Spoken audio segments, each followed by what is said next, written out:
Many people have believed that the Bible bans or condemns marijuana. It does not in a single verse. That has been the creation of pastors who are preaching messages that they create for their church rather than those who have clear messages from the Holy Bible based on what God has put in his book. Whose power are they using to condemn marijuana? The devil's power. Because if you don't speak for God, you speak for the devil. Infinity Podcast.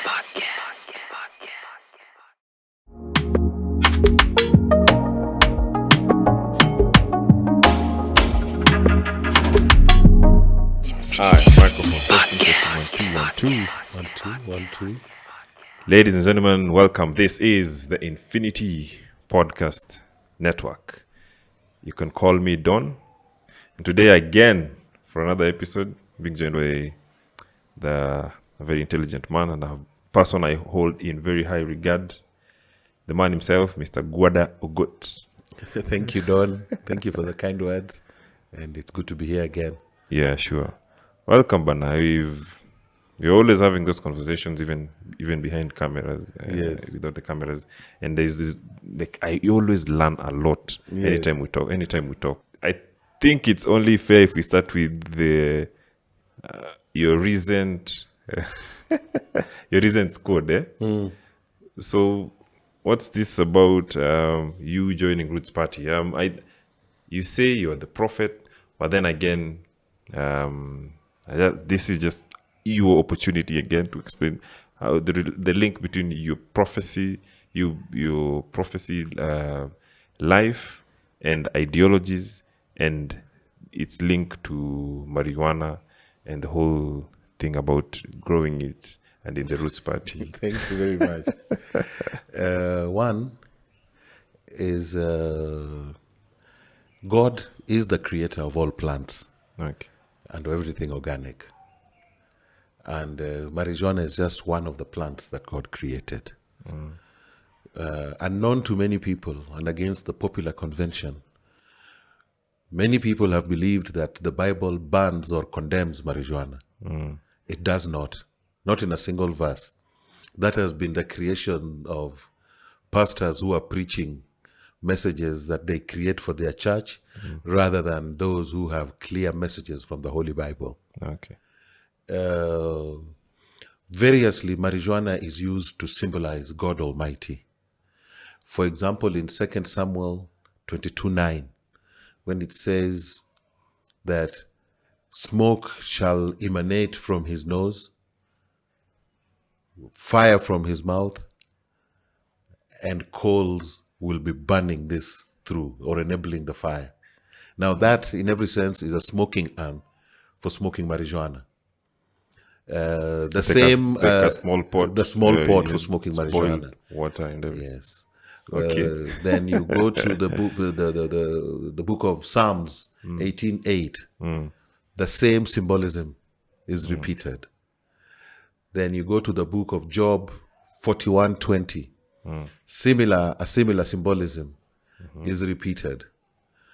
And you also note that wherever there is God, wherever God is mentioned, smoke is mentioned.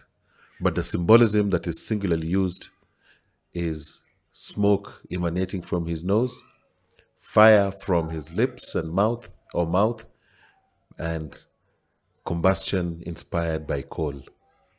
So it's biblical. And secondly, you may also know that there is not a single prophet of all time who has condemned any plant that God has made. So those who condemn marijuana condemn it out of ignorance rather than out of light. They condemn it out of the darknesses of their lives rather than the light of the lives of others. So you see, you have a lot of these clergymen who are opposed against the idea. But then now, my only biggest concern or worry about what they're trying to do is because they're not arguing from a point of information. Everyone is just prejudicing. Yes. That's not what weed is all about. Actually, most of the pastors don't know what they're talking about. They have no, when you speak as a pastor, if you speak from the Muslim faith, you must make a reference from the Quran. Yes. If you speak from the Christian faith, you must make your references all from the Holy Bible. Now, none of them has ever cited the Holy Bible as a basis for their authority in condemning marijuana, which raises the question: is if they're not speaking based on what God has put in His book, whose power are they using to condemn marijuana? The devil's power. Because if you don't speak for God, you speak for the devil. If the Bible says it is good and you say it is bad, then you speak for the devil. So they speak for the devil. So I'd like to go back. I'd like to go back to that verse you're talking about. There's one. Then there is Isaiah 65:5. Isaiah 65? 5. In quotes, and then it's quoted. Keep away, don't come near me, for I am too scared for you. Such people are smoke in my nostril, a fire that keeps burning all day. How do you confirm that this is actually marijuana? Like, why do you say this is marijuana? Because it's not made specific that you I think since time immemorial, only two things have been smoked. During the age of sunlight, people smoke marijuana. During the age of moonlight, people smoke tobacco. Tobacco is smoked under the darkness of moonlight, yet it is a cancer-causing plant. Its smoke causes cancer. It even hurts the soil in which it grows. Marijuana treats cancer. Marijuana replenishes proteins, the properties of the soil, and makes it stronger and healthier. So the Bible does not recommend any bad use. Marijuana is medicine. That is why in Ezekiel 34:29 it says, I shall give you a plant of great renown that shall lift you from the talons of poverty and hunger and shame. And this is all marijuana. It's only marijuana. There's not maize in there. No, maize is a very recent plant. We are talking about, you see, the old seeds of the world were all brown. Sorghum, barley, and that kind. No maize. There was no maize. That's interesting, by the way, because maize is the brown seeds are the most nutritious seeds that we're supposed to eat. Yes, and that is why you find that most of those plants, there's also none that has really been genetically modified. Many of them are still in the original, yes. But maize has been tampered with. We don't even know what we are eating as maize anymore. We don't know. There's so much varieties that have been put. They're all tampered with, and once they are tampered with, we are still not sure what kind of impact it has on our bodies. Yes, we do not know whether some of these tamperings are behind diseases such as arthritis that have become rampant suddenly. Nobody can relate or come up with serious solutions. Nobody has an idea. But once you start tampering with seeds and their organic order, it's bound to impact the human being, who is the end user, ultimately. And that's interesting because then, even now, when you still go back to the village, yes, eating the brown ugali, millet ugali, sorghum, barley, those are the seeds of time. Those are the most nutritious seeds of all time.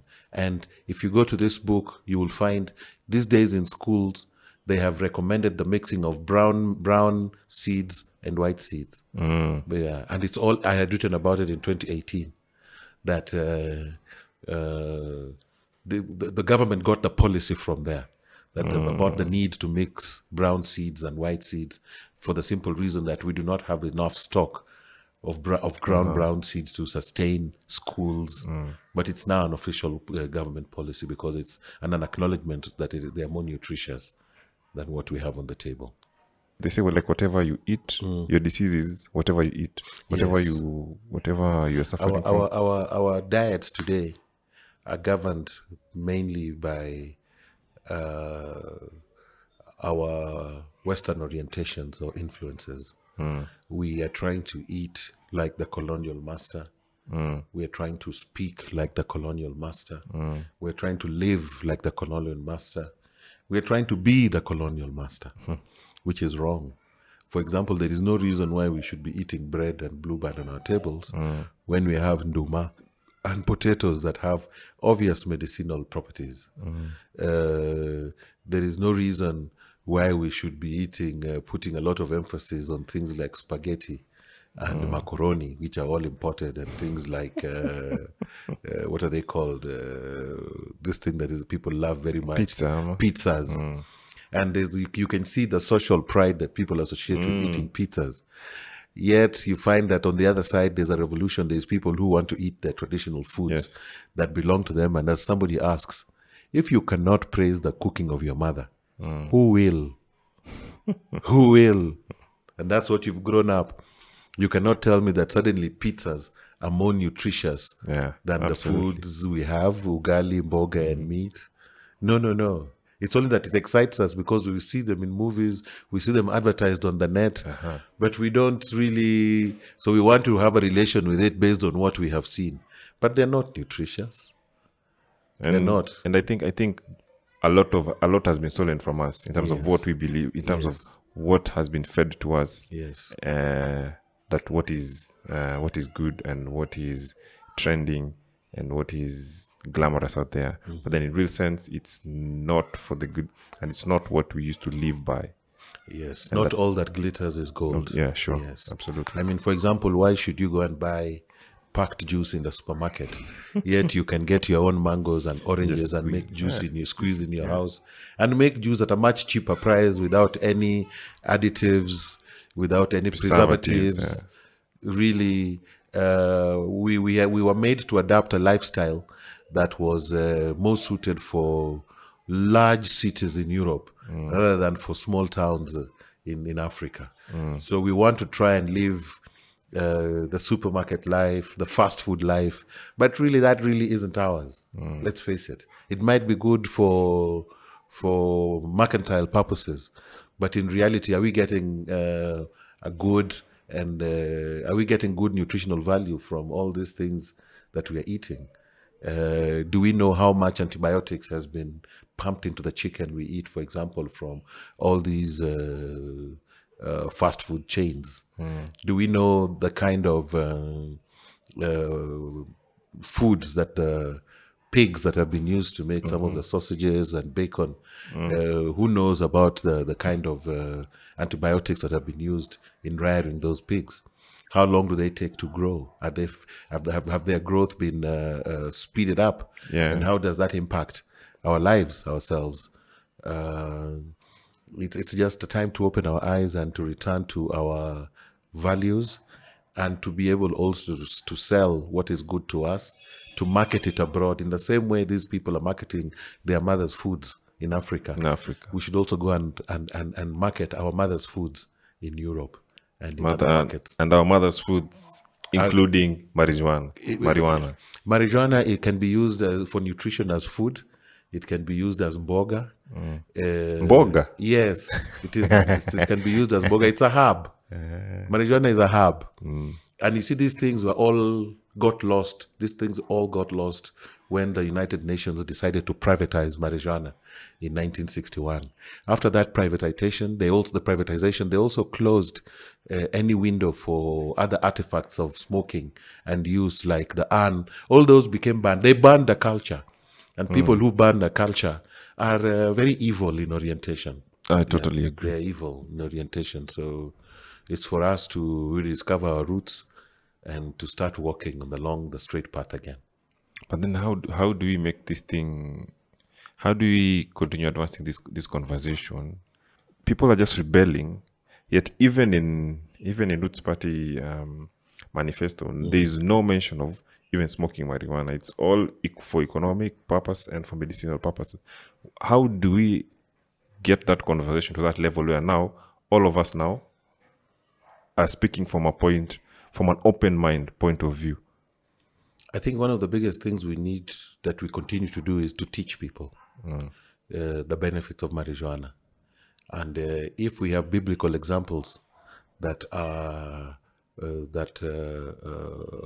built off the imagery of God, and God says that I made you off my image, with like in 2 Samuel 22:9, with smoke coming out of his nostrils and fire from his mouth, then nobody can say that let us ban smoking, because then that person also has no basis to ban smoking, because the Bible is the beginning and the end of all wisdom.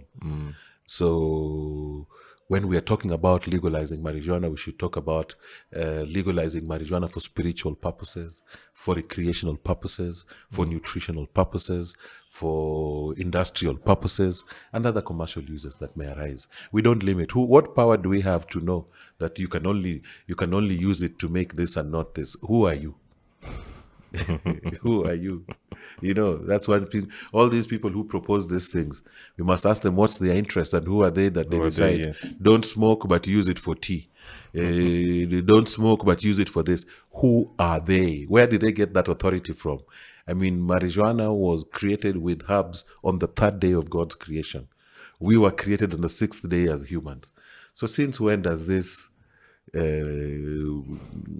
sixth day creation come and say that the third day creation is not good and he or she is the one who knows how to use it more than the rest? And those people who are saying, what is their experience, personal experience? Yes.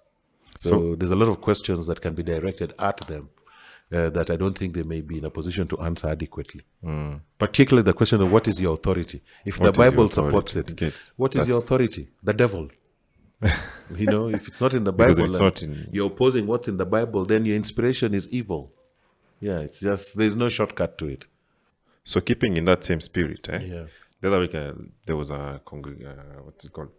Presidential, where the heads of state for the East Africa community, they met. Yeah. And then Nini was, the DRC was also added, or they entered the East Africa community. Infinity Podcast.